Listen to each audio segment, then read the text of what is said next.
Hello, good morning दोस्तों, नमस्कार। आज हम देखते हैं लेखपाल भर्ती स्पेशल ग्रामीण समाज एवं विकास। इसमें पहला अध्याय हम पढ़ चुके हैं। सेकंड अध्याय की तरफ चलते हैं। तो आज हम पढ़ते हैं उत्तर प्रदेश कृषि व्यवस्था। उत्तर प्रदेश की आर्थिक संपन्नता का आधार यहाँ की कृषि व्यवस्था है। इस प्रदेश में देश का 16% खाद्यान्न उत्तर प्रदेश उत्पन्न होता है। देश की कुल कृषि योग्य भूमि का 20% भाग इसी प्रदेश में स्थित है। 73% लोगों की जीविका का प्रमुख साधन कृषि व्यवस्था ही है। राज्य के 88% भाग पर खेती की जाती है, जिसमें कुल आय का 68% होती है। यह प्रदेश अफीम की खेती करने वाला प्रमुख राज्य है। राज्य की कुल आय में कृषि पशुपालन द्वारा 45% का सबसे अधिक योगदान रहता है। राज्य की कृषि व्यवस्था को व्यावहारिक रूप देने के लिए प्रयोगशालाओं से खेतों तक कार्यक्रम को अधिक महत्व प्रदान किया जा रहा है। उत्तर प्रदेश में औसत भूमि का आकार 0.9 हेक्टेयर है, जो कृषि भूमि की उन्नति में सर्वप्रमुख रुकावट है। 73% से भी अधिक किसान सीमांत किसान हैं। 1 हेक्टेयर के आसपास जोतों वाले कृषकों की संख्या मात्र 15% है। राज्य में कृषि एक दृष्टि। यूपी का कुल कृषि योग्य क्षेत्र 190.881 हेक्टेयर है, जो राज्य के कुल क्षेत्रफल का 79.07% है। यहाँ कुल उपलब्ध कृषि भूमि के 88% भाग पर खाद्यान्न बोए जाते हैं, जिसमें कुल आय 68% होती है। राज्य में 45% गन्ना, 38% आलू, 14% तिलहन तथा 20% खाद्यान्न उत्पादित किए जाते हैं। प्रयोगशाला से खेतों तक कार्यक्रम पंतनगर विश्वविद्यालय द्वारा संचालित किया जा रहा है।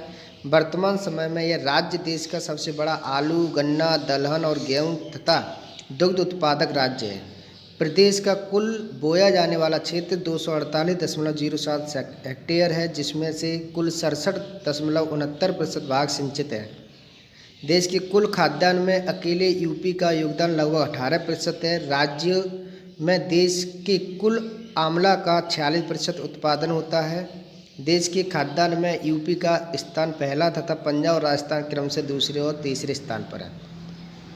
राज्य में कृषि सघनता का प्रतिशत 146.5% है, जो कि देश की कृषि सघनता 135.0% से अधिक है। यूपी की जलवायु विविधता के कारण इसे 9 कृषि जलवायु क्षेत्रों में बांटा गया है। देश के कुल गेहूं उत्पादन का 36% भाग अकेले यूपी उत्पादित करता है। राज्य में वर्ष भर में मुख्य रूप से 3 फसलें उत्पन्न की जाती हैं, जो इस प्रकार हैं। रबी की फसल, इसके अंतर्गत गेहूं, जौ, मटर, चना, सरसों, तम्बाकू, लाही, आलू आदि। खरीफ की फसल ज्वार, बाजरा, मक्का, कपास, चावल, गन्ना, सनई, दलहन आदि। जायद की फसल तम्बाकू, तरबूज, खरबूजा, ककड़ी, काशीफल आदि। इसको हम सलाद के रूप में भी देख सकते हैं। और रबी की फसल अक्टूबर नवंबर में बोई जाती है और मार्च अप्रैल में काटी जाती है। उसके बाद खरीफ की फसल जुलाई के समथिंग बोई जाती है और अक्टूबर नवंबर तक कट जाती है। जायद की फसल वर्षा के मौसम में होती है और इसे सलाद के रूप में भी जाना जाता है। इससे एक न एक क्वेश्चन हमेशा बनते रहते हैं। अब देखते हैं, यूपी देश का सबसे बड़ा फल उत्पादक राज्य है। आम लखनऊ में सबसे ज़्यादा होता है। केला यूपी में सबसे ज़्यादा होता है। यूपी देश का सबसे बड़ा सरसों उत्पादक राज्य है। देश के कुल दुग्ध उत्पादन में प्रदेश का योगदान 18% है। राज्य में आंशिक रूप से जूट का उत्पादन किया जाता है।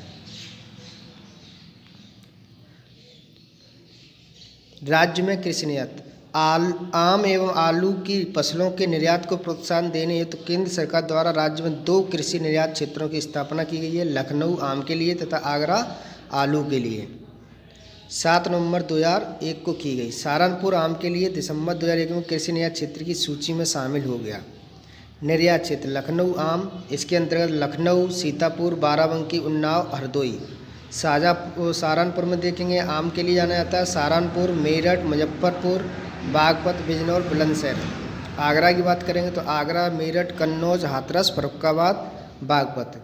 राज्य में कृषि बीमा योजना। राष्ट्रीय कृषि बीमा योजना केंद्र सरकार द्वारा राष्ट्रीय कृषि बीमा योजना का संचालन वर्ष 2000 से साधारण बीमा निगम के माध्यम से किया जा रहा है। राज्य में यह योजना ऋणी किसानों के लिए अनिवार्य एवं गैर ऋणी किसानों के लिए स्वैच्छिक आधार पर लागू की गई है। इस योजना के अंतर्गत प्रदेश में वर्ष 2003-4 में रबी की फसलों में गेहूं, चना, मटर, मसूर, लाही, सरसों तथा आलू को अधिसूचित किया गया है। योजना में वर्ष 2003-4 में लघु तथा सीमांत किसानों को देय प्रीमियम पर 20% अनुदान की व्यवस्था की गई है। कृषि आमदनी बीमा योजना भारत सरकार द्वारा रबी फसल सीजन 2003-4 में देश के 13 राज्यों में यह योजना शुरू की गई। इसका प्रमुख उद्देश्य फसल उपज एवं बाजार मूल्य के उतार चढ़ाव की प्रतिकूल परिस्थितियों के कारण कृषकों की आमदनी में होने वाली हानि को बीमा कवर प्रदान करता है। यूपी में यह योजना मथुरा, इटावा, कन्नौज और मिर्ज़ापुर जनपदों में संचालित की जा रही है।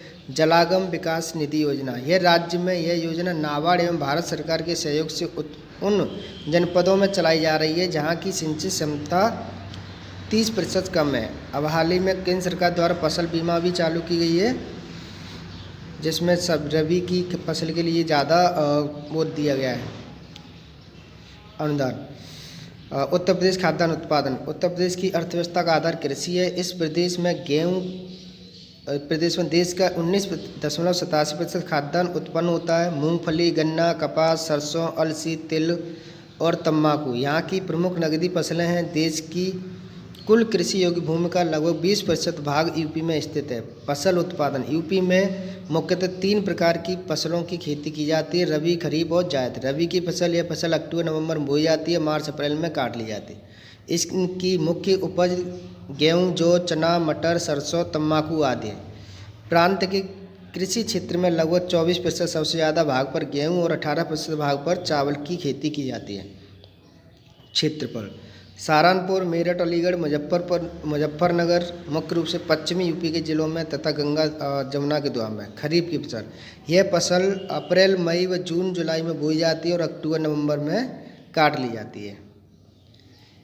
इसकी मुख्य उपज ज्वार, बाजरा, धान, सन्न, मक्का, कपास व दलहन आदि आते हैं। देश के कुल गन्ना उत्पादन में यूपी का प्रथम स्थान है, 45% उत्पादित करता है। राज्य के 13% कृषि भाग में गन्ने की खेती की जाती है। क्षेत्र संपूर्ण गंगा यमुना दोआब क्षेत्र एवं तराई क्षेत्र। जायद की फसल को गर्मी की फसल भी कहा जाता है। यह फसल जून जुलाई में बोई जाती है।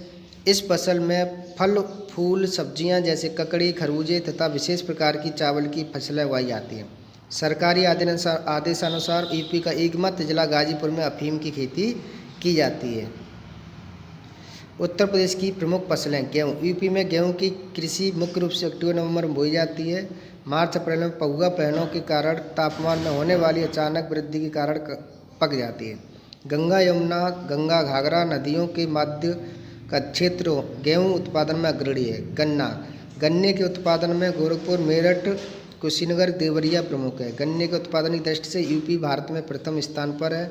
जौ यूपी में जौ की कृषि शुष्क काप मिट्टी वाले क्षेत्रों में होती है। चने की खेती हल्की दोमट तथा शुष्क मिट्टी वाले क्षेत्रों में होती है। मूंगफली उत्तर प्रदेश में सीतापुर, हरदोई, एटा, बदायूं, मुरादाबाद जिले में थोड़ी मात्रा में मूंगफली उगाई जाती है।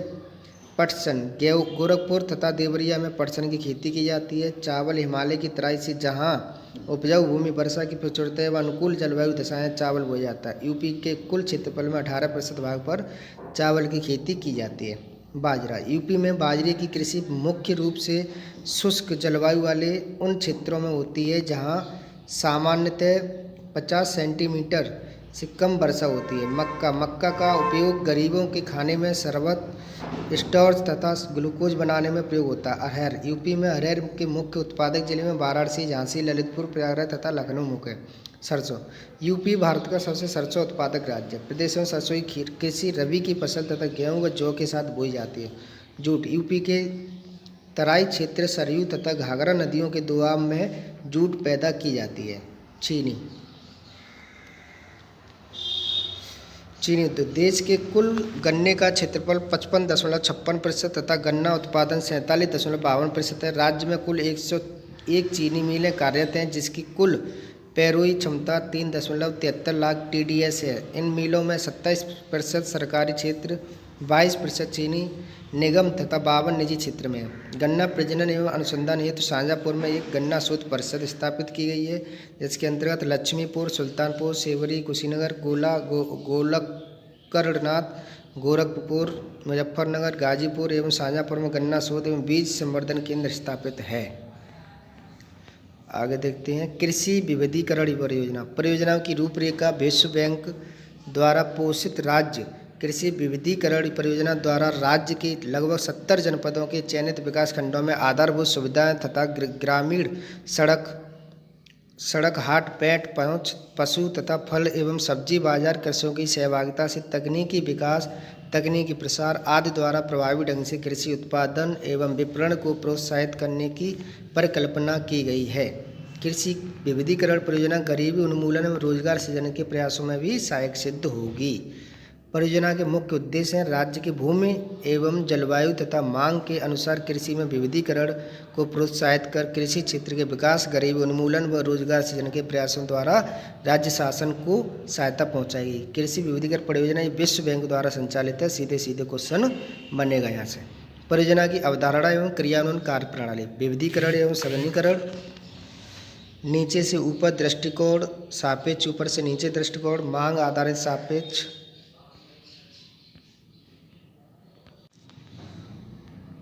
तकनीकी निवेश में से प्रसार सेवा पर बल, सहभागिता, योजना प्रबंध एवं अनुश्रवण, नीतिगत सुधार एवं संस्थागत पुनर्गठन, निजीकरण एवं व्यवसायीकरण, टिकाऊ विकास। परियोजना के प्रमुख घटक कृषि, कृषि शोध, उद्यान, पशुपालन, दुग्ध उत्पादन, रेशम, ग्रामीण संपर्क मार्ग, हाटपैठ। कृषि शोध कार्य। प्रतिस्पर्धात्मक कृषि शोध कार्यक्रम। 3 राजकीय कृषि विश्वविद्यालयों में शोध संबंधी आधारभूत सुविधाओं का उन क्षेत्रों में सुदृढ़ीकरण जिनमें उनका अभाव रहा, जैसे उद्यान, पोस्ट हार्वेस्ट प्रौद्योगिकी तथा एकीकृत कीट प्रबंधन। नोट: इन परियोजनाओं का रूपांतरण निम्न प्रणालियों में करके उसकी कार्य प्रणाली में सुधार किया जा सकता है। कृषि विश्वविद्यालयों के प्रसार तथा शोध शाखा के सुदृढ़ीकरण द्वारा कृषि विज्ञान केंद्रों, कृषि ज्ञान केंद्रों तथा कृषकों के प्रक्षेप पर शोध तथा प्रदर्शन को प्रोत्साहन करके कृषि विकास। इस योजना के अंतर्गत इस घटक को राज्य के 42 जनपदों में संचालित किया जाना प्रस्तावित है, जिनमें मुख्यतः निम्न गतिविधियों पर बल दिया जा रहा है। एकीकृत पादप पोषक तत्व प्रबंधन, मृदा व जल संरक्षण प्रबंधन, भूमि से संबंधित संसाधनों का अनुश्रवण व समन्वय, रहमान खेड़ा स्थित राज्य कृषि प्रबंध संस्थान का उच्चीकरण। याद रखना है रहमान खेड़ा। कंप्यूटरीकृत सूचना प्रबंध प्रणाली का विकास, बायोग्राम स्थापित कर पर्यावरण संरक्षण, बीज समूह स्थापित कर बीज की उपलब्धता ग्राम स्तर पर करना, कृषि एकीकरण, पादप कीट प्रबंध तथा एकीकृत पोषक तत्व प्रबंध में कृषकों को प्रशिक्षण देने हेतु कृषि विभाग के प्रशिक्षण केंद्रों का। तो इस तरीके से कृषि से संबंधित प्रमुख तथ्य थे जो हमने देखे। आप इसमें 2-3 बार पढ़िए, याद करेंगे। यहाँ से लगभग 3 से 4 क्वेश्चन बनने की संभावना हमेशा रहती है। इसमें फसल बीमा भी रखना है याद आपको, किसान भाई योजना भी रखना है आपको। धन्यवाद।